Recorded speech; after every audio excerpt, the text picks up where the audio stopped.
Bonsoir à tous et bonne année, bienvenue dans l'émission Si on parlait sport. Vous connaissez le programme, il y aura des coups de gueule, des analyses, des débats et des duels, présentation de nos chroniqueurs en musique. On commence à droite, Alexandre Taillefer, l'homme fort du handball yvelinois, nouvel entraîneur de l'équipe masculine de Versailles et des jeunes de la team 78, qui ne s'arrête jamais. Il est de retour après une émission d'absence. Vous êtes prêts? Vous êtes de retour? Vous êtes prêts? Le meilleur vœu. Voilà, en musique. Moustapha Larbaoui, on passe à gauche, c'est l'un des présidents les plus influents des Yvelines, le président du Real, Florentino Pérez ou Vincent Labrune de l'OM, lui envie son charisme et son sens de la formule. Il vient d'être élu Yvelinois de l'année par nos confrères des Nouvelles de Versailles. Je veux bien sûr parler de Moustapha Larbaoui, le président de Trappes. Vous allez bien? Je ne me suis pas trompé dans votre présentation? Ça va même de mieux en mieux, je trouve que la présentation est magnifique, donc ça va de mieux en mieux, on va dire. Bonne année à tout le monde, bonne année. À ma droite, de nouveau, il est dans le rugby depuis une vingtaine d'années. Il a ce sport dans le sang. Il est l'entraîneur de l'équipe senior de plaisir depuis septembre dernier. Sans doute l'une des meilleures formations du département actuellement. Et c'est sa grande première sur le plateau de Si on parlait sport. Jean Miss est avec nous aujourd'hui. Pas trop stressé pour cette première? Non, ça va aller. Ça va aller? Une bonne année à tous. Une bonne année. Alors on retourne à gauche, musique s'il vous plaît. Il est le spécialiste du sport yvelinois. On le surnomme l'encyclopédie car il connaît tout sur tous les sports. Il prend son petit déjeuner en lisant les pages sportives du département. Son historique internet le prouve. Il rêve de sport la nuit. Il ne s'arrête jamais et vous le connaissez sûrement si vous avez regardé les précédentes émissions de Si on parlait sport, car il réalise sa chronique J'aime pas. Je veux bien sûr parler de Basile Régoli. La première sur ce plateau s'est bien passée. Très bien. La seconde, ce sera encore mieux. On espère. Donc, j'ai oublié de vous dire à tous bonne année. Bonne année. Voilà. Bonne année à tous. Est-ce que vous avez une résolution particulière, Moustapha, pour cette année? Moins parler. Sportive? Moins parler? Ah, c'est bien comme ça. Pas du tout? Aucune résolution?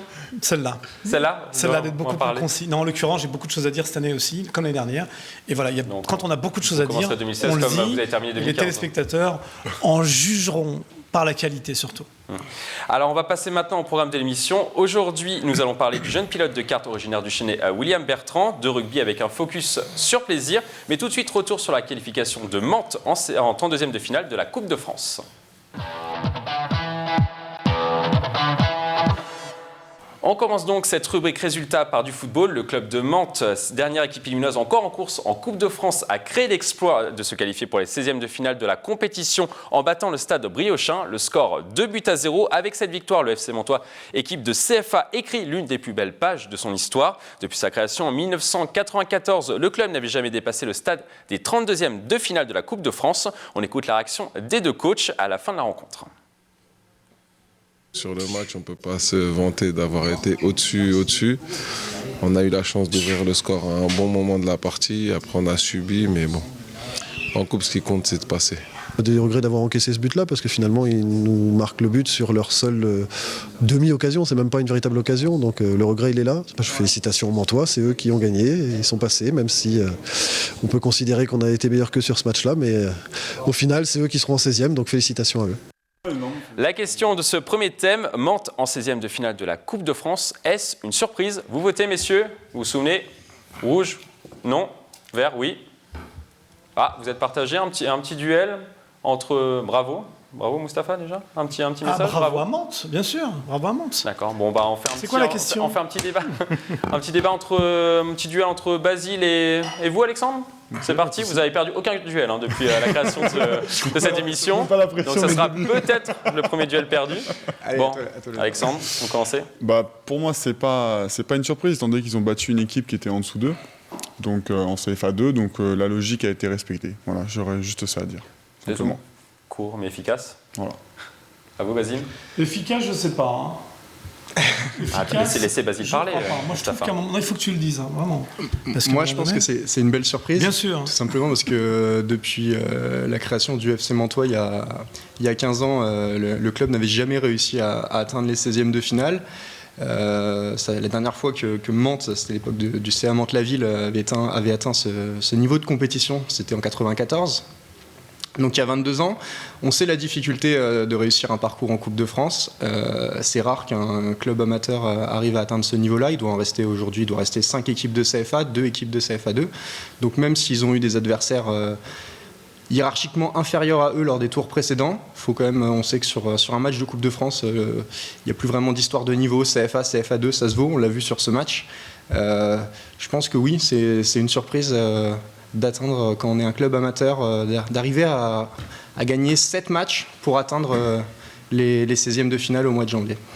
Vas-y, il a un peu plus d'arguments. Non, justement, il s'est tué tout seul, puisqu'il vient de dire à juste titre qu'ils ont rencontré que des équipes inférieures depuis le début. Donc ce qu'on peut trouver par contre remarquable, c'est la chance qu'ils ont eue de rencontrer que des équipes plus faibles qu'eux, en termes de classe, de niveau de jeu, depuis le début. Ça ne retire en rien de les féliciter quand même d'avoir réussi à battre ces équipes, et qu'il n'y ait pas eu de surprise comme il peut y avoir de temps en temps dans le foot, ou très souvent même. Mais bon, malgré tout, ils ont battu quand même des équipes qu'ils étaient censés battre. Encore une fois, ils les battent, et en plus à domicile. Donc je veux dire, je ne vois pas où est la difficulté. Et où ils ont eu les difficultés. La probabilité de voir un club de CFA atteindre les 16e de finale quand il commence la compétition au 4e tour, je suis d'accord, elle est faible. La probabilité est encore plus faible d'avoir rencontré que des équipes en dessous de leur niveau, et c'était leur cas. Donc pour eux, pour une autre CFA, j'aurais dit c'est peut-être une surprise, mais pas pour eux, vu leur parcours. Voilà. Mustapha, vous tranchez ? Non, je vais pas trancher. Ah bah il faut trancher. Non, je vais pas trancher pour une seule chose, c'est que techniquement il a raison. À un moment donné, ils ont donc il a tranché. Techniquement, il a raison. Quand on joue des équipes d'un niveau inférieur, c'est pas moi qui vais dire le contraire, je l'ai toujours soutenu ici. Quand on est premier, on reste premier. Quand on est à un niveau supérieur, on marque la différence, et c'est le propre du sport, c'est le propre de la compétition. Techniquement, il a raison. Simplement, on est en Coupe de France, et chaque match de Coupe de France est un quasi-exploit. C'est-à-dire que c'est pas un exploit de battre une CFA2 quand on est en CFA, mais ça demeure historique. C'est de ça dont on parle en fait. C'est le côté historique. Deuxièmement, la chance fait partie du sport. Donc ils ont eu effectivement cette chance d'avoir quand même des clubs d'un niveau soit inférieur, soit égal, parce qu'on a eu des DH avec des DH à un moment donné. Donc techniquement, il a raison. Ça demeure historique. C'est en ce sens où j'aurais plutôt tendance à dire oui, j'aurais plutôt tendance à trancher du côté de notre ami Basile. Sauf que techniquement, on ne peut pas dire le contraire. Et enfin, pour terminer, moi j'y étais. Vous y étiez ? Donc moi, je sais de quoi je parle. Ah justement, vous y étiez. Je ne suis pas un théoricien du sport. Mustapha, je suis pratique. Je suis sur le terrain, je mouille le maillot, j'y vais moi. Je vois bien de quelle manière on parle du match. Alors qu'en réalité, l'homme de terrain, c'est moi, et notre ami Basile y était aussi. On peut dire de quoi on parle. Justement, la première mi-temps, ils étaient. Mustapha, vous parliez vous parliez d'homme de terrain. Justement, on a les images. De moi ? De vous.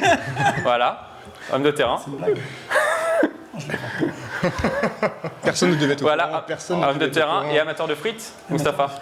Oh là là là. C'est pas une bonne résolution pour 2016, ça, les frites. Alors, en réalité, je ne faisais que transporter les frites parce que j'avais près de moi deux copains qui n'avaient pas mangé, mais c'est ce qu'on dit. C'est ce qu'on dit. Quand on amène des bières aussi. Si, quand on amène des c'est bières. pas pour moi, c'est pour les copains. C'est juste que le droit à l'image, là, pour le coup, j'ai pas signé pour ça. Non, vous n'avez pas signé. Mais vous avez signé pour cette émission. Pour finir, je tiens à le dire, c'est mon kiff à chaque fois d'aller sur les terrains de foot. De manger des frites. De manger des frites. Et les merguez, il n'y en avait plus. Il y avait un monde fou.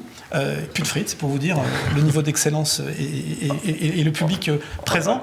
On est ravis de le savoir. Hein. Mais pour terminer quand même... On revient du côté, vous y étiez. Pour être plus le Stade Briochin a eu beaucoup d'occasions. Pour être plus sérieux, la première mi-temps, ils étaient totalement tétanisés. On a vraiment eu le sentiment que ça ne jouait pas du tout. Pas simplement le sentiment d'ailleurs, ça ne jouait pas. Ils étaient tétanisés, ils étaient clairement... on voyait bien qu'il y avait donc la trouille. Donc il y a bien l'enjeu. Pourtant une CFA2. Donc la trouille au ventre, ils l'avaient. Ne sachant pas, ne trouvant pas les occasions, ne trouvant pas la manière, et ça s'est joué. Ils étaient favoris. Et ça, voilà. Donc ça veut dire que la normalité, elle est quand même là. On veut bien considérer qu'elle soit. Je préfère quand même être favori que pas favori. C'est mon discours de toujours. À niveau de jeu, autant d'écart. On est d'accord. Sauf que la première mi-temps, pour ceux qui y étaient, et notre ami y était aussi, c'était complètement bloqué. Et ça s'est débloqué à la mi-temps, 1-0, et puis le deuxième but, bien sûr, il arrive à la toute dernière seconde, parce qu'il n'y a plus personne dans les cages, sur un corner où les Bretons font le forcing pour essayer d'égaliser. Basile, vous êtes d'accord avec Mustapha ? Tout à fait d'accord avec son analyse. De toute façon, on regarde les statistiques. Il ne fait pas que manger des frites, il y a aussi également. Mans a été 2 tirs cadrés sur ce match, 2 buts. Ouais. Si on parle vraiment de tirs cadrés, il y en a eu 2, 2 au fond. Du côté de Saint-Brieuc, il y a eu une dizaine d'occasions. Il y a eu un très bon Malik Gueye dans les buts du FC Mantois, qui a permis de garder son équipe dedans à l'issue de la première période. Mais pour moi, c'est pas un argument parce que à chaque fois qu'on dit ça au foot, ça sous-entend que le gardien de but n'est pas censé arrêter des ballons. Quoi. Moi, ça me tue. Moi, le gardien de but, c'est son rôle. Certains types Donc, de ballons- si le gardien de but, il a fait des arrêts, bah bravo au gardien de but. J'ai envie de dire que sur la première période, ça a peut-être été l'unique joueur ou l'un des rares joueurs du FC Mantois à être vraiment rentré dès la première minute dans cette rencontre. Mais très bien, il est là pour ça. Il est là pour c'est arrêter sur les l'analyse du... Ouais, mais alors, Pourquoi le gardien de si but, on ça pousse n'a pas arrêté les ballons Hormis le deuxième, évidemment. Si on pousse le raisonnement, le 10 doit marquer absolument et tout le temps, le gardien ne doit pas faire de... Non, C'est sauf juste qu'on qu'un- s'étonne. C'est juste qu'un match de foot, c'est 90% de déchets, et c'est celui qui fait le moins... but. Par contre, on s'étonne quand le gardien de but, il fait. Non, on s'étonne pas, on met en avant... Quand il est bon et Non, particulièrement... mais pas en avant qu'il est bon. Vous avez mis en avant qu'ils n'ont pas eu d'occasion. Moi, je mettrais en avant plutôt qu'ils ont fait des arrêts. Et le gardien de but a fait des arrêts. C'est ça. Voilà. Et il faut le Et qu'ils étaient féliciter. tétanisés au premier Voilà. temps. Et qu'il est là pour ça. Donc en tout cas, Mantes est qualifié. Et au prochain tour, ils affronteront Nantes, une équipe de Ligue 1, donc le 20 janvier prochain, en 16e de finale donc, de la compétition. Ça serait l'exploit. Est-ce qu'ils seront Exactement. justement outsiders? Peut-être que ça pourrait les débrider sur cette rencontre, Basile, vous le pensez? Outsider, même petit pouce. Largement outsider. Outsider. Il va probablement dire le contraire. Ils ont toutes leurs chances parce que c'est normal, ils sont CF1 face à une Ligue 1. Pour le coup, moi, je pense que le match va être beaucoup plus simple pour eux de jouer face à Nantes que face à la CFA 2. Je pense aussi. Ça, c'est certain. Ils ont Et rien, ils ils vont ont rien à peut-être perdre. gagner avec un plus grand nombre d'écarts. Imagine. Jean-Miss, 2-0, 3-0. vous voulez rajouter quelque chose? Ouais, d'un autre côté, quand même, c'est quand même le seul sport collectif en France, le football, où on voit une équipe avec 4 ou 5 niveaux de différence pouvoir gagner. Quoi. Ouais. Dans tous les autres, C'est la magie de la Coupe de France. c'est la magie, mais même si on faisait une Coupe de France en handball, en volley, encore moins en rugby, avec 5 divisions d'écart, vous pourriez jouer 100 fois, vous gagnerez jamais. On en avait discuté sur ce plateau, j'avais émis une hypothèse sur le pourquoi du comment de cette magie du football, c'est que c'est le seul sport co où on n'est pas obligé d'attaquer la cible. Donc à partir de là, on n'est pas obligé de se confronter à l'adversaire direct, donc le niveau n'est pas obligé de se confronter directement. Du coup, on peut procéder en compte, on peut se regrouper, on peut... Et puis c'est un sport avec... Non, on est obligé d'attaquer la cible. On est obligé d'attaquer la cible. En rugby... Attaque le but. Non, t'es pas obligé, tu peux garder la balle dans ton camp pendant une heure. C'est pareil, si tu Non, restes au centre du non, terrain, les équipes vont se rencontrer l'un On l'a l'autre. bien vu avec obligatoirement. Pascal ce week-end C'est pas contre le possible. PSG, hein. C'est impossible. Ah bon. En rugby, on peut vraiment garder le ballon et défendre à 11. Voilà, on peut. Et en plus, comme c'est un sport où il y a peu de points ou de buts en fonction des sports, bah forcément, on peut. L'écart est pas important. Voilà. En bas, il y a 50 Donc buts. c'est en l'adversaire rugby, idéal, 40 Alexandre? points. L'adversaire idéal peut-être? Bah, je pense qu'arriver à Pour ce eux stade-là pour eux, étant donné qu'ils vont pas viser de gagner la Coupe de France, je pense que c'est enfin ils rencontrent une équipe de Ligue 1, ils vont pouvoir faire un grand spectacle, gagner de l'argent, et puis en plus peut-être passer. Hein. Moi je reste persuadé qu'ils ont une chance de passer. Ça va permettre un Gagner gros de l'argent, c'est projecteur sur le club. Et juste Par rapport à la billetterie. Vas-y. pour l'anecdote, pour l'instant, le parcours de Mantes, c'est 7 matchs gagnés, 19 buts marqués, 0 encaissés. Depuis leur rentrée Grâce au gardien de but. en Coupe de France. Voilà. Bon, ça sera le mot de la fin sur ce thème, Alexandre. Après donc cette page Coupe de France, on passe maintenant à la rubrique J'aime, j'aime pas de Basile Régoli.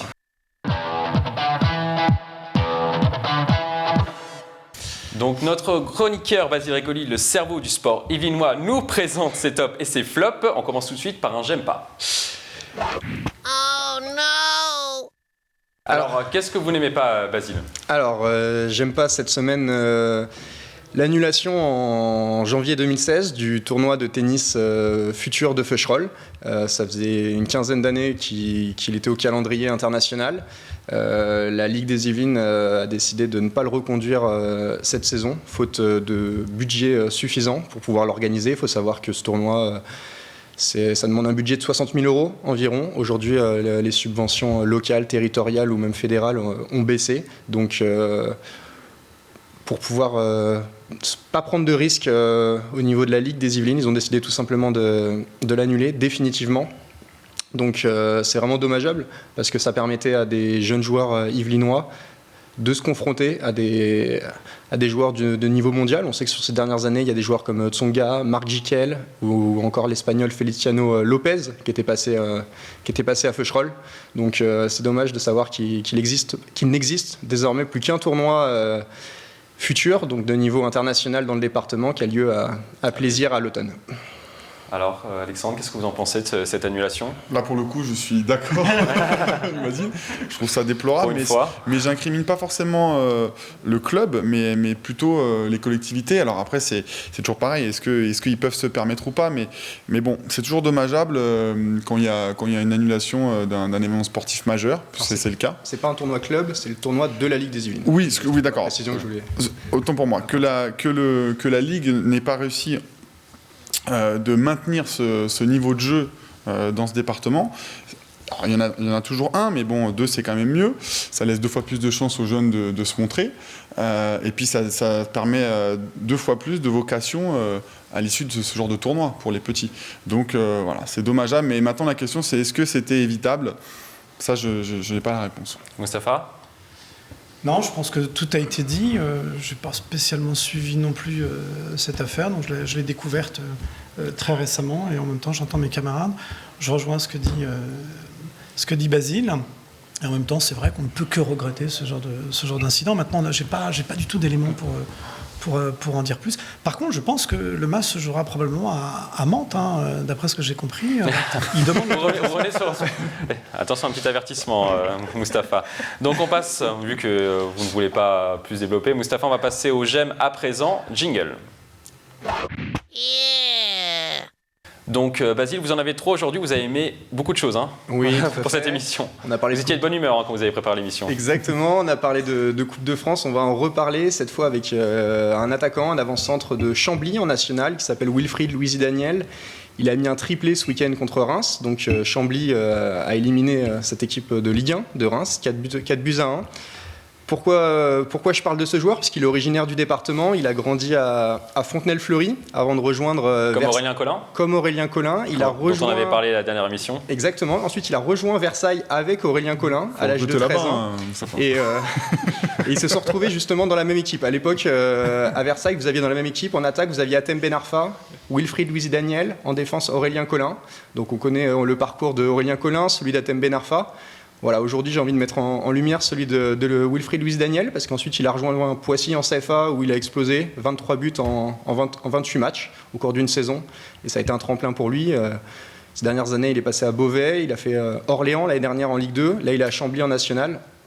Donc voilà, il est possible de percer dans le football comme on avait dit avec Aurélien Collin sans passer par un centre de formation.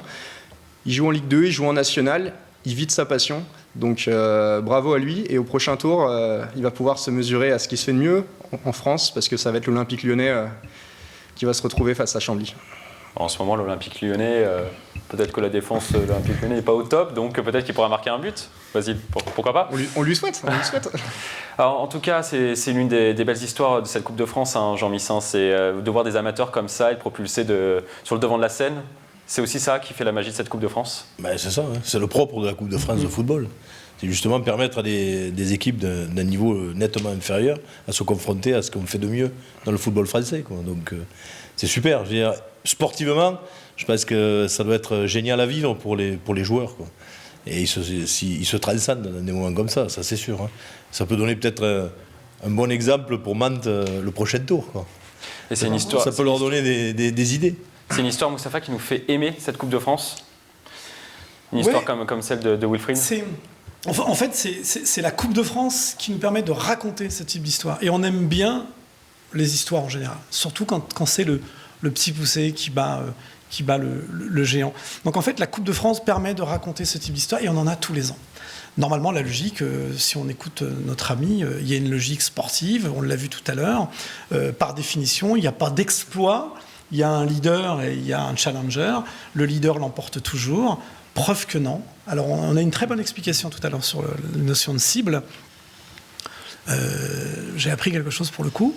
Mais voilà, c'est vrai que la Coupe de France permet de raconter des histoires. Et je crois que d'ailleurs les journalistes adorent ce type d'histoire.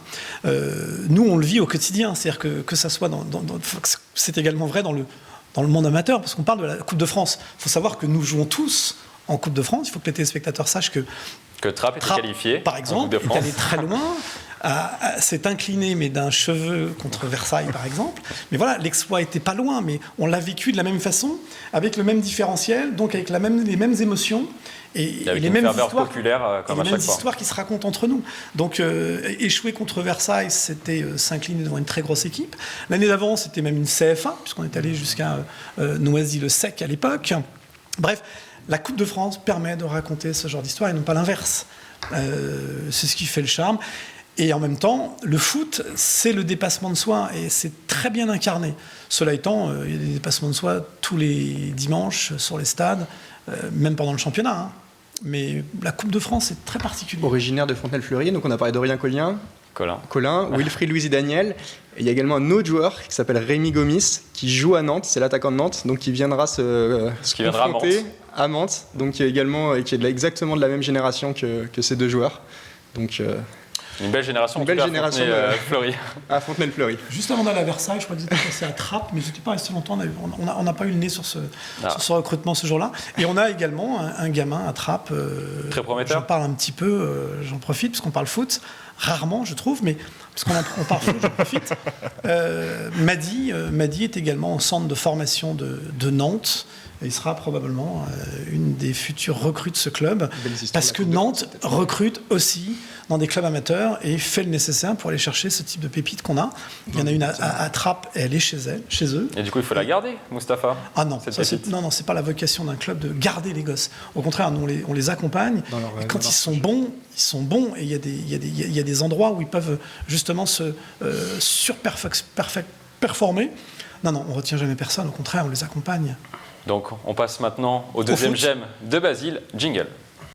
Yeah. Votre deuxième gemme concerne le club de basket de Trappes. Exactement, j'aime les dernières performances de l'équipe de Mustapha El Afidi. Ils ont connu un début de saison très compliqué avec un enchaînement de défaites, alors qui s'était expliqué par un groupe complètement nouveau, complètement bouleversé durant l'intersaison. La mayonnaise est en train de prendre doucement. Ils ont terminé le mois de décembre avec 2 victoires à domicile qui leur ont permis de remonter un petit peu au classement, de se donner un peu d'air.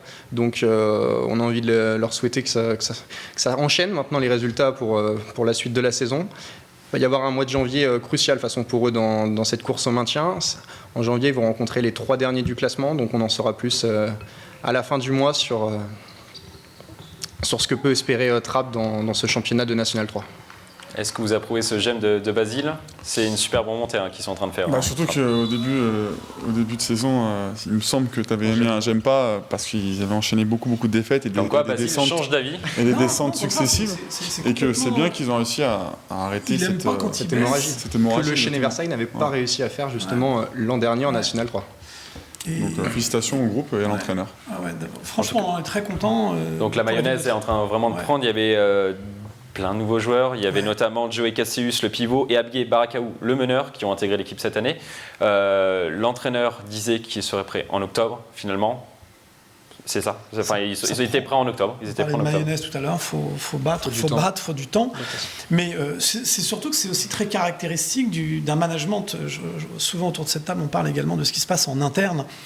C'est vrai qu'il y a eu des modifications en termes de management au conseil d'administration. Il y a eu des modifications. Ça crée, quoi qu'on en dise, des bouleversements jusque sur le terrain, et la mayonnaise doit prendre d'abord dans les têtes au niveau du conseil d'administration, au niveau des dirigeants, et en même temps ça diffuse chez l'entraîneur, chez les joueurs, et voilà, c'est donc une dynamique complète. Jean-Miss, chez vous, vous avez connu ce schéma-là où vous avez perdu vos premiers matchs. Oui, tout à fait. Et après, vous avez réussi à remonter la pente, et surtout, vous vous êtes peut-être pas inquiété en sachant que le recrutement avait été conséquent, et par conséquent, voilà, tout simplement, la mayonnaise devait prendre. Dans tous les sports collectifs, il faut un temps d'adaptation. Lorsqu'il y a des nouveaux joueurs ou des nouveaux entraîneurs, il faut un temps d'adaptation, un temps pour mettre le jeu en place. Je pense que c'est le propre du sport collectif et que ça ne se fait pas d'un coup de baguette magique. Et que là, à mon avis, ils sont peut-être sur une belle patte ascendante et que j'ai vu par rapport à leur classement, ils ne sont pas du tout décrochés.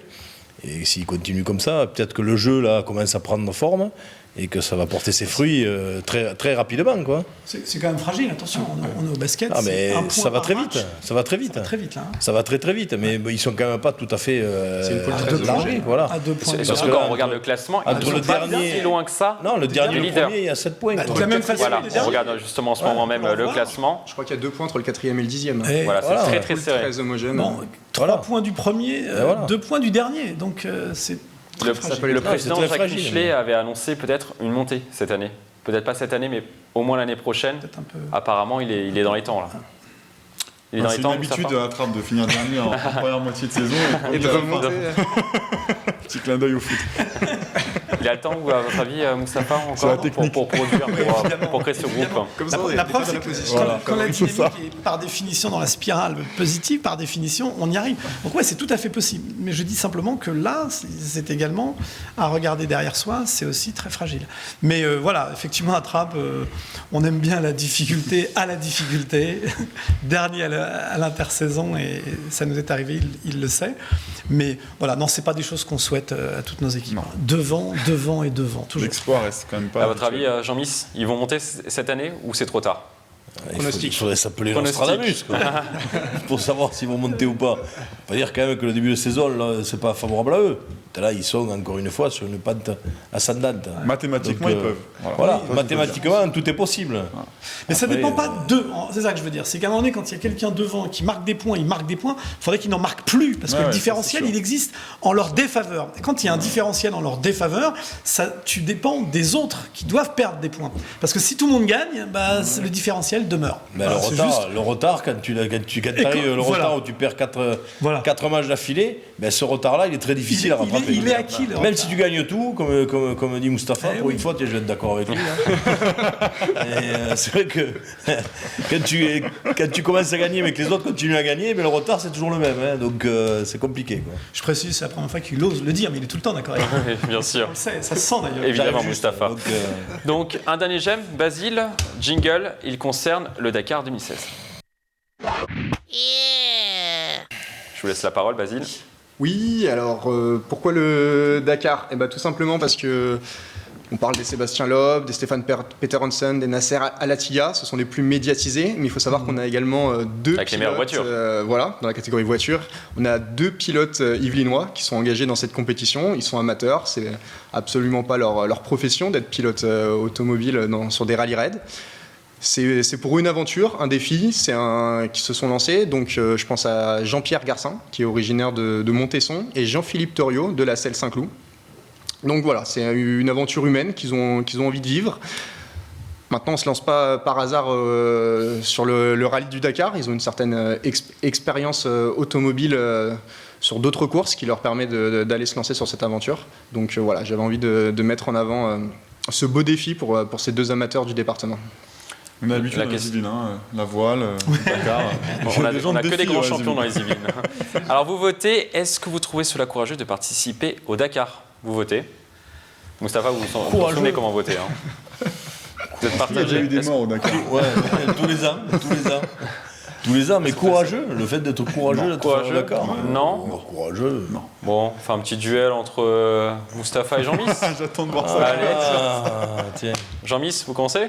Ben oui, avec plaisir. Ben, courageux. Avec plaisir. Oui, avec plaisir. En plus, c'est un jeu de mots. T'as vu? Non Non, je le soulignais pour ceux qui n'avaient pas suivi quand même. On en reparlera plus tard. Donc, courageux. Le Dakar, c'est quand même une compétition assez spécifique.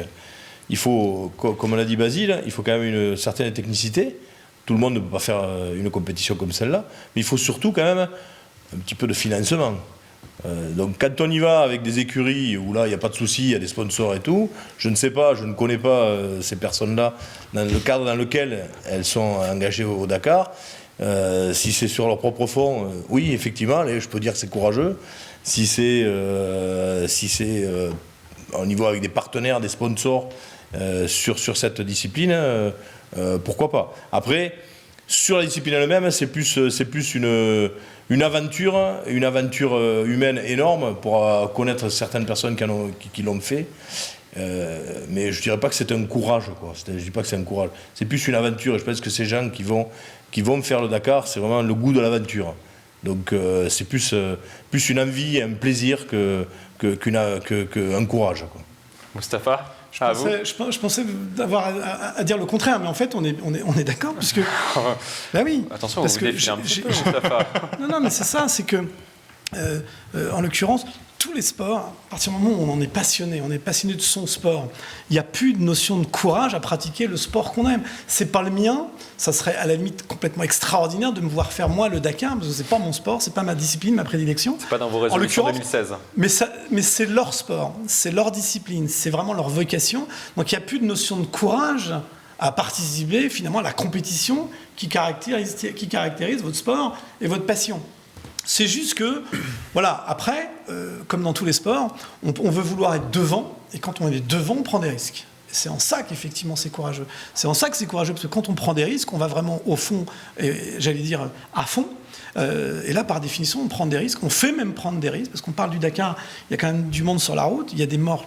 Alors je ne sais pas si on peut dire qu'il y a des morts tous les ans, mais globalement c'est un peu ce que je retiens quand même. Il y a quand même une victime, soit parmi les concurrents, soit parmi les gens qui sont sur le bord de la route. Et donc, ouais, il y a une forme de courage à aller faire ce type de sport à partir du moment où on veut être premier, qu'on prend un type de risque, parce que sinon c'est une course de bagnole et c'est un tour en bagnole, quoi. À la limite, moi je pourrais le faire avec la clim dedans et je finis dernier, c'est juste faire un tour en bagnole. Vous vous engagez à le faire, Mustapha ? Mais si c'est pour le faire comme certains, sans pare-brise, il y a des barrières sans horaires. pare-brise, où il y a une Il y a des barrières horaires. Pardon ? Il y a des barrières horaires sur chaque étape. Ouais, c'est ça. On peut se faire éliminer si on n'est pas dans les délais. Ouais, c'est pas juste une... le temps. Mais Mustapha sera dans les 3 premiers, à mon avis. Non, c'est pour dire que dans tous les sports, quand on est engagé dans sa passion, c'est plus une forme de courage, c'est vraiment être passionné et le je faire. pense que Dakar, c'est pas la version automobile la plus dangereuse, quoi. Voilà, je pense que le rallye va beaucoup plus vite, beaucoup plus proche des sorties de route, la Formule 1 aussi. Donc voilà, je pense que c'est quand même, je pense que courage, ça va avec dangerosité et mort, quoi, à la fin. C'est là où vraiment il faut avoir du courage, ou aussi des sports où on va être isolé. Je pense au sport de voile, on va être isolé pendant un certain temps et donc on va avoir du mal. Bon, désolé Alexandre de vous couper, on va passer au thème suivant. Donc après cette rubrique j'aime, j'aime pas, on passe maintenant à notre focus du jour, il concerne le sport automobile.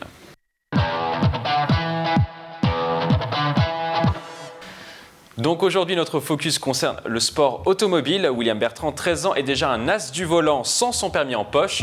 Ce jeune sportif néo-chéné fait aujourd'hui partie des 3 meilleurs jeunes pilotes de kart de l'Hexagone dans la catégorie cadet. William Bertrand a remporté le Sens Trophy 2015 et a terminé à 2e place au championnat d'Île-de-France. Au total, Willy, comme le surnomme ses parents, a réalisé 8 podiums sur les 12 courses qu'il a disputées cette saison. Nous l'avions rencontré sur le circuit d'Angerville. Le rêve, c'est d'être en F1, mais c'est très difficile. Et donc, déjà être en automobile, c'est déjà bien. Mais c'est pour ça que parallèlement, je vais à l'école, j'ai des très bons résultats pour m'assurer un bon avenir. Il a une grande maîtrise, il a une grande intelligence de la course, il arrive à maîtriser les compétitions, à savoir se repositionner pendant la course. Récemment, dans un championnat de France où il fallait faire attention à la gestion des pneumatiques, il a su justement ne pas toujours attaquer à la limite pour pouvoir préserver la machine et espérer être mieux dans la fin de la compétition. Être bon à 13 ans veut-il forcément dire que William Bertrand sera le futur Michael Schumacher ? Vous votez ? Oui ? Non ? À tous non. D'accord, ok, pas de duel. Basile ? Un petit duel encore ? Non, pas le match retour, vous êtes défilé tout à l'heure, Mustapha. C'est un mauvais exemple. Basile, à votre avis du coup, vous ne pensez pas qu'il peut devenir le nouveau Michael Schumacher ? On lui souhaite. Maintenant, c'est trop prématuré. C'est bien trop tôt. Et... La route est longue. Surtout en bagnole. Ouais. C'est pour ça le jeu de mots. T'as vu, Mustapha ? Ah ouais, non, mais je souligne à chaque fois, moi. Ouais. Non, mais c'est trop tôt, peut-être. Puis le kart, c'est une discipline. Après, il y a la Formule 3 3000, c'en est une autre, et la Formule 1, c'est encore autre chose. Beaucoup d'étapes. Donc là, je crois que c'est comme dans toutes les disciplines, on dirait, un garçon de 13 ans qui joue dans n'importe quel sport, on dirait ça sera le futur grand champion de sa discipline. Il y a tellement de paramètres qui rentrent en cause. Ce serait prématuré. Et encore plus en Formule 1, où on sait qu'il n'y a que 20 places sur le circuit, contrairement. Cela étant, Mustapha. il est dans le cursus, c'est-à-dire qu'à un moment donné, vaut mieux être bon à son âge plutôt que ne pas savoir tenir la route. Et donc, il est dans le cursus, on va lui souhaiter. Maintenant, il y a effectivement trop de paramètres en jeu. Je veux juste finir ma phrase, si tu veux bien. Non, pour dire un truc. Il ne parle pas assez. Hein. Une phrase. Pour dire un truc, c'est que voilà, on a l'habitude de rencontrer nos enfants et souvent, moi, je les vois dans leur attitude. Dans le football, j'entends, je ne suis pas un spécialiste, un technicien du football et de la surface. Il a une super attitude, par contre. C'est-à-dire que rien qu'à 13 ans, la façon dont il parle, la façon dont il présente les choses, la façon. Vous le trouvez mature? Je lui trouve une grande maturité et il a une voilà, on va dire une drive attitude. Il aurait dû faire la politique, Mustapha. Peut-être bientôt. As-tu fini, ça va? Tu as la parole. Merci. Moustapha, comment on réagit quand on a un talent brut comme ça? Comment on le façonne, ce diamant? Vous façonnez comment ce diamant? Vous avez parlé tout à l'heure d'un petit jeune que vous aviez. Parce qu'on voit bien que j'ai des choses intéressantes à dire. Donc on se tourne vers moi. Il y a des privilégiés ici, c'est pas possible. Vous parlez juste après, Alexandre. On se tourne vers moi, il y a des choses intelligentes à dire, donc je vais continuer si tu veux bien. Mais non, pareil que dans le foot, je le disais tout à l'heure, j'ai mon manager général qui a l'habitude de dire des choses excessivement simples mais excessivement vraies, c'est quand il est bon, il est bon. Et donc, on ne façonne pas. Il y a un talent brut. En revanche, il y a toute une technicité à faire apparaître. Donc, nous, notre métier, c'est de faire apparaître la technicité, de l'accompagner. Mais ce talent, l'élément brut, on l'accompagne. En revanche, nous, on est là pour apporter et l'accompagner. Alexandre, vous faites comment pour façonner ces diamants? Je voudrais répondre sur autre chose. Dire que Marc va jouer à la maison. qu'il fait du kart, donc la blessure n'est pas un facteur, n'est pas un frein dans sa possibilité d'être des jeux de mots. On fait des jeux de mots.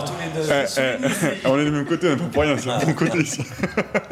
Donc, ça ne sera pas un frein, une blessure éventuelle. En plus, je ne vois pas comment il peut se blesser, enfin peut-être dans la vie de tous les jours, pour sa carrière. Que dans d'autres sports, on sait très bien qu'un jeune se blessant très tôt, en plus très tôt, c'est encore beaucoup plus grave qu'une fois qu'on est pro. Donc, en pleine croissance, c'est quasi rédhibitoire. Donc, du coup, voilà, au moins il a cet avantage-là dans ce sport-là. Il pratique pas un sport où il a un risque de blessure. Voilà, donc déjà, voilà, et puis comme le dit Mustapha, il est dans la boucle. Mais maintenant, comme le dit Jean-Michel, entre de kart et de la Formule 1, il y a quand même un monde, et c'est pas plus s'il n'y a pas plus qu'un monde, quoi. Je sais pas combien. Donc on peut pas, c'est impossible de dire que quelqu'un qui est bon en kart sera bon en Formule 1. C'est impossible. Et puis il nous écoute. Je voudrais pas qu'il pense qu'effectivement c'est acquis à cet âge-là. Faut surtout pas qu'il pense que c'est acquis. C'est ça le vrai discours qu'on peut avoir nous.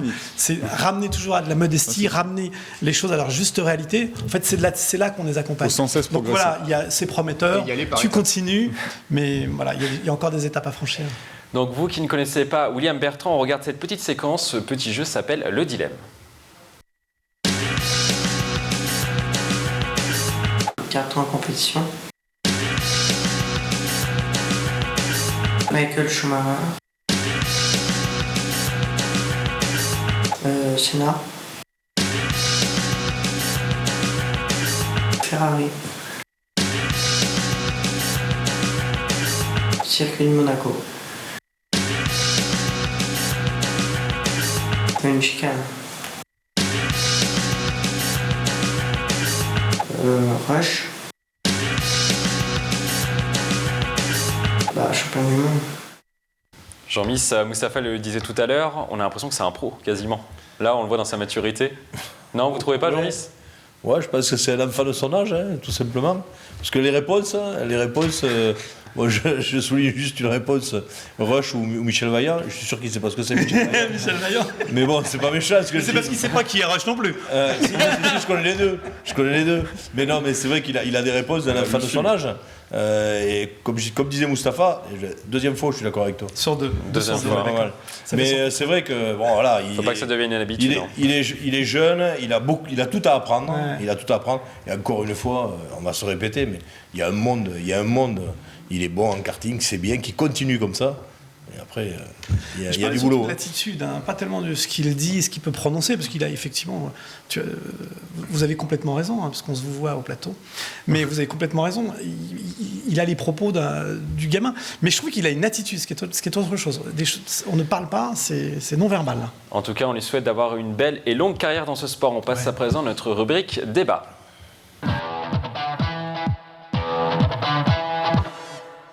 Notre premier débat concerne le 4L Trophy. La 19e édition est programmée du 18 au 28 février prochain. Cette année, plus de 1300 équipages composés exclusivement d'étudiants se sont inscrits à la compétition. Cette année, une Guyancourtoise, Laetitia Deslandes, prendra le départ de cette course qui relie la France au Maroc. Le 4L Trophy est-il une véritable compétition sportive? On écoute l'avis des Yvelinois. Oui, pas plus, pas moins qu'une autre, oui. C'est plutôt une performance individuelle, un rallye entre guillemets. Pas vraiment humanitaire peut-être. Non, parce que c'est pas le but de gagner, c'est d'apporter des choses à des enfants qui en ont besoin. Donc qu'on arrive premier, qu'on arrive dernier, on apporte toujours ce dont ils ont besoin, en tout cas, un minimum. Je pense pas que ce soit une compète. Et je pense pas qu'il faille que ça devienne une compète. Non, je pense pas, mais c'est une course pour l'amitié et la solidarité, je pense. Le 4L Trophy est-elle une véritable compétition sportive? Vous votez? Oui? Non? Non? Ah d'accord, tout le monde est encore... Vous avez décidé de m'embêter aujourd'hui. On veut se battre quand même. Basile, alors pourquoi c'est pas une véritable compétition sportive? Parce qu'il n'y a pas vraiment de classement, il n'y a pas de chrono. On y va avant pour un défi personnel, pour une aventure, voilà. Parce que c'est des 4L. Il y a quand même une tête de course quand même, Basile. Oui, il y a toujours un premier. Il y a toujours un premier et un dernier. Ouais, mais je pense pas que c'est l'objectif premier qu'on recherche en s'inscrivant sur ce type c'est une aventure humanitaire, de course. Avant tout, c'est une aventure humanitaire. Et puis le mot rallye, la dernière fois que j'ai fait un rallye, moi, c'était à Versailles. Pour danser le rock dans les soirées mondaines. Donc c'est plus à ça que ça me fait penser. C'est-à-dire que voilà, on y va aussi parce qu'il y a un échange le groupe. Il y a un groupe, il y a quoi? Il y a 1300, 1200 attelages. Vous m'écoutez pas, Moustapha? C'est 1300. Non, j'ai pas retenu. J'écoute bien sûr, mais j'ai pas retenu le chiffre exact. Merci de me le dire. Mais voilà, donc il y a aussi, voilà, j'ai peut-être l'impression aussi que c'est un effet de... Moi, je suis un peu gêné, pour tout vous dire, sur ce type de... Vous êtes un peu gêné? Ouais, sur ce type d'aventure. Il y a un côté, on parle d'humanitaire, je ne sais pas trop ce que ça apporte en humanité réelle. Donc c'est des fournitures scolaires, en fait, qu'ils apportent qu'ils les envoient, on envoie un camion, 2 camions, et ils arriveront de la même façon, ils seront redistribués. Je vois pas bien, on se donne bonne conscience plutôt en apportant ce type de choses pour les distribuer plus en bonne conscience. On peut les envoyer autrement. Ensuite, il y a ce côté, on parle de... alors le sport c'est une chose, mais là j'ai vraiment l'impression que sur le bilan carbone, probablement qu'ils ont aussi bonne conscience à dire qu'ils vont donner pour des panneaux solaires, des choses comme ça, pour se donner bonne conscience. Mais il y a quelque chose qui me gêne. Voilà, c'est juste que toutes ces bagnoles déversées dans des territoires aussi magnifiques que vous pouvez l'imaginer. Déjà le Dakar, c'est un peu limite. J'en ai pas parlé tout à l'heure, mais c'est un peu limite déjà. Et là, mais ça ne vous plaît pas du tout? Là. Non, je suis un peu gêné. Un Dakar, voiture électrique. On va dire que je suis un peu gêné. Voilà. Mais l'autonomie n'est pas assez grande. En tout cas, l'Yvelinoise Laetitia Deslandes s'entraîne dur, Moustapha, pour cette compétition. Elle a créé une stratégie pour son périple. On a 6000 km à faire pendant 10 jours. Du coup, ça fait une moyenne de 600 km par jour, donc on va alterner. Voilà, dès qu'il y en a une qui est fatiguée, hop, on alterne. Et puis après, bah oui, on va vivre ensemble au quotidien. On aura une petite tente, donc on va dormir ensemble tous les soirs sous la tente. On va tourner régulièrement, peut-être 3 heures chacune, à chaque fois pour se répartir le temps, pour éviter cette fatigue justement. Bon, Alexandre, n'y vont pas pour rigoler, hein, les deux. On est à l'antenne là, non? Non. On est à l'antenne. On est à l'antenne. Ils ne vont pas pour rigoler, mais c'est encore heureux puisqu'ils font l'aventure. C'est quand même, c'est pas rien non plus. Et elle vise le haut du classement. Oui, mais encore heureux. Moi, si je faisais une aventure comme ça, je suis un esprit compétiteur, je viserais la première place. Mais c'est pas pour autant que c'est quelque chose de professionnel. Il n'y a pas de professionnel. C'est pas. Et puis après là, on a pris l'exemple de ces personnes-là, mais c'est pas forcément le cas, à mon avis, de tous les participants. Non. Ils visent pas tous à être premiers. Je ne pense pas. C'est plus une aventure humaine. J'espère d'ailleurs, parce que 1300 à vouloir être devant. Non, puis là, on a bien vu la préparation, c'est quand même la cantine, voilà, l'intendance. Voilà, c'est pour le camping. Normalement, pour moi, quand on fait une compétition, c'est on connaît son ou ses adversaires. Là, en l'occurrence, ils connaissent pas les concurrents avec qui ils vont se retrouver là-bas. Vous avez clos le débat, Basile. Donc après le 4L Trophy, on passe au rugby. Donc l'équipe de plaisir caracole en tête de la poule 1 de Fédéral 3. C'est pour vous, Jean-Miss. Les Plaisirois affichent un bilan de 8 victoires et une seule défaite depuis le début de la saison. Je me trompe pas, Jean-Miss, c'est ça? Et Plaisir a marqué 273 points cette année et en a encaissé seulement 73. Ça. L'équipe de Plaisir peut-elle devenir la meilleure équipe du département ou est-elle tout simplement la meilleure équipe du département? Vous pouvez voter, hein, Jean-Miss. On va voter juste après le classement. Comme on peut le voir, le classement, Il est là, je veux pas justement, d'histoire vous avec êtes lui. en tête. Donc, Plaisir peut-elle devenir la meilleure équipe du département ou est-elle tout simplement la meilleure équipe du département? Vous votez. Oui, Plaisir, vous êtes... Il y a deux questions là. Moi, je réponds à la deuxième question. C'est quoi la deuxième question? Moi, je réponds à la deuxième question, pas la première. D'accord. Peut-elle devenir? Est-elle actuellement? Est-elle? Bon, un petit débat. Bon, Jean-Miss, je vous mets à part pour l'instant. Basile contre Alexandre. Allez, c'est parti, Basile. Vous commencez. Tout à l'heure, on parlait de foot et de division, de classement. En rugby, si on regarde le classement de Fédéral 3 sur l'année 2015 qui vient de se terminer, Plaisir est dans le haut de tableau, Versailles dans sa poule est dans le bas du classement. C'est également le cas du MLSGP, Maison Lafitte Saint-Germain. Maison Lafitte qui est dans la même poule que Plaisir, on le voit à l'écran. Poissy, donc si on se fie au classement, sachant qu'il n'y a pas d'autres équipes yvelinoises en plus haut, en Fédéral 2 ou Fédéral 1, actuellement, c'est Plaisir qui domine sur cette saison les débats. Qu'est-ce que vous répondez, Alexandre? Moi, en tant qu'entraîneur, je n'aime pas dire ce genre de choses tant que le championnat n'est pas terminé. Donc voilà, pour moi, peut-elle? Oui. Est-elle? Non. On verra à la fin de la saison. Voilà. Ouais, mais dans ce cas, on arrête toutes nos émissions, quoi. Parce qu'à un moment donné, il faut qu'on se mouille aussi. C'est-à-dire que je suis d'accord encore une fois techniquement. Allez, je suis encore d'accord avec lui techniquement. Mais à un moment donné, c'est vrai qu'il faut dire les choses. C'est la meilleure équipe du département. Il est devant maintenant et on ne cessera jamais de le dire. Et puisque vous êtes compétiteur, la compétition c'est ça. Il est devant, il va rester devant. C'est le meilleur pour le moment et il sera le meilleur. Voilà, c'est comme ça que ça fonctionne et on se donne les moyens pour que ça soit comme ça. Alors après pour le reste, oui, il peut arriver plein de choses. Maintenant, on va s'incliner devant ce que la vie peut éventuellement produire. Mais voilà, pour le moment, puis en plus il est là. Moi la question justement que j'avais posée à Jean-Miss qui est présent aujourd'hui, c'est quel est le projet à plus ou moins long terme de Plaisir en rugby? Est-ce que c'est de remonter le plus vite possible en Fédéral 2, de se stabiliser et de devenir justement l'équipe fleuron du département? Alors, je vais essayer de répondre à deux questions. Moi, j'ai répondu à la deuxième question en disant que on est actuellement la meilleure équipe du département et ça c'est les résultats qui le montrent, c'est pas moi qui l'invente. C'est factuel.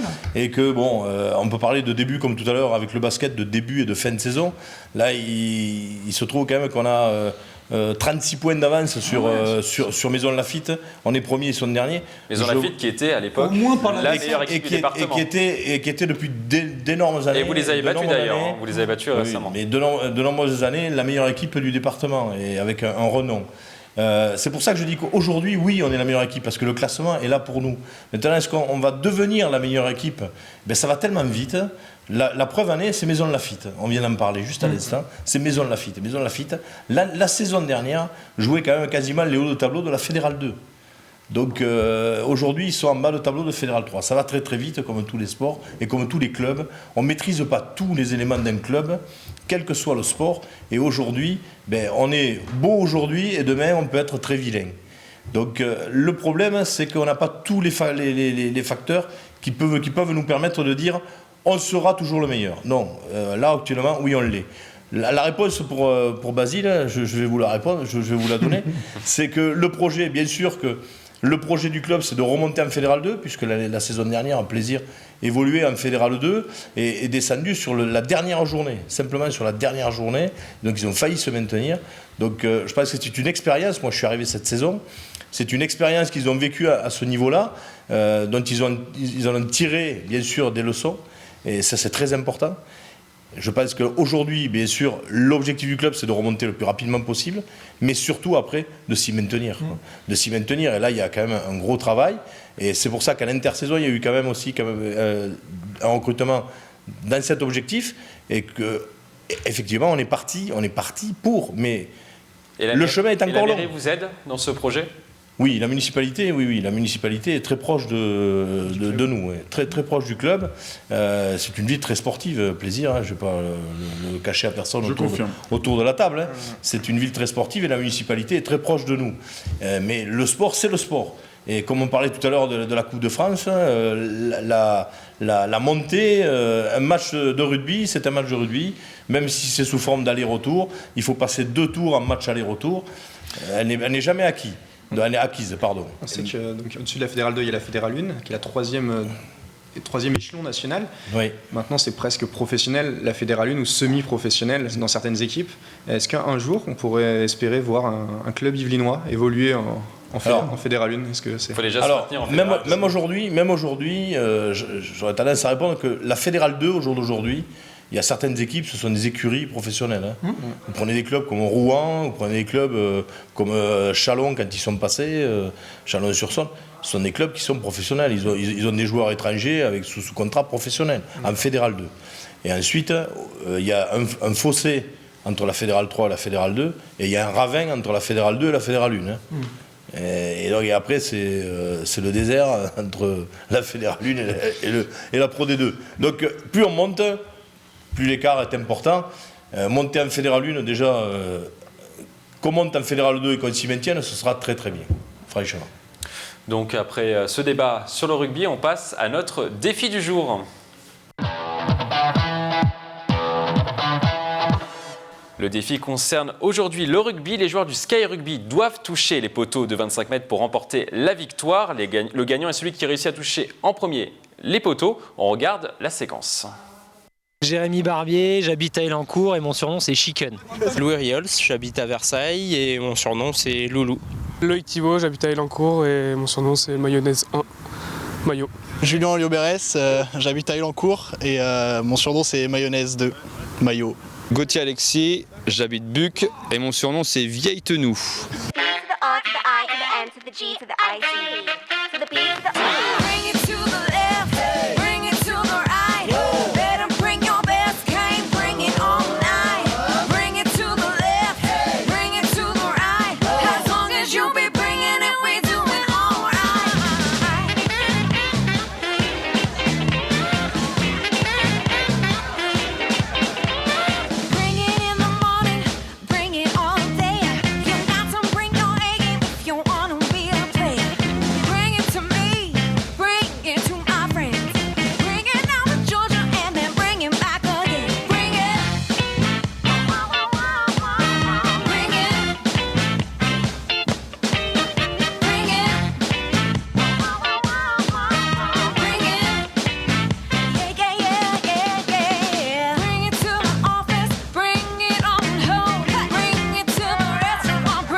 C'est pas du tout au top même, on peut le dire, parce qu'à part à l'échauffement, on a réussi à toucher un peu la barre.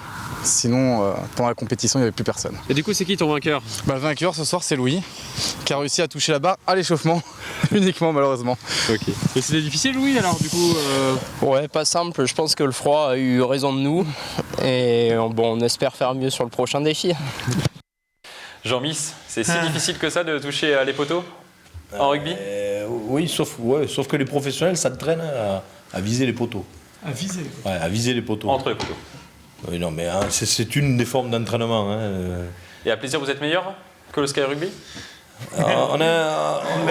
Logiquement, vous êtes la meilleure équipe du département. Voilà, et on l'a dit. Donc là, pour l'instant, je ne vais pas dire non. Il faut préciser. Il faut une technique particulière, je ne sais pas, pour tirer justement. Il faut de l'adresse. C'est quoi votre astuce? De la chance. Mais il faut de la chance parce que franchement, là. Parce qu'on n'a pas montré toutes les séquences, mais on est resté à peu près une demi-heure. Hein. Mais non, mais ils sont à 20 mètres, ils doivent être à 20 mètres face au poteau. Et la distance et en plus la puissance que le ballon retombe sur la barre transversale, il y a quand même un gros facteur chance. Bon, Alexandre, vous ne pouvez pas vous moquer, hein, vous n'avez pas touché du tout la barre transversale en quoi 10 tentatives, 15 tentatives la dernière fois. J'ai touché 2 fois à l'entraînement et dans les 3 tentatives en direct, j'ai pas. On n'a pas la vidéo de l'intégralité des tirs d'Alexandre, mais je peux vous la passer, Basile, si vous voulez. Hein. Mais les téléspectateurs se souviennent bien que mes joueurs de foot, eux par contre, ils savent tirer au pied. Donc les footballeurs sont meilleurs que les rugbyman ? Je vous laisse le dire. C'est pas la même balle. Hein. Mais en même temps, c'est pas leur boulot de taper la barre au rugby non plus, hein, ni au foot. C'est la fin de cette émission. Merci de nous avoir suivis. On se retrouve le jeudi 21 janvier. Un petit message, Mustapha ? Un petit message, bien sûr. Oui, Yann et Guillaume qui n'étaient pas présents sur cette émission, mais qui seront là sûrement sur la prochaine. Voilà, je vous rassure, hein, Mustapha. Donc c'est la fin de cette émission. Merci de nous avoir suivis. On se retrouve le jeudi 21 janvier pour un nouveau numéro de Si on parlait sport. À bientôt et encore une très bonne année.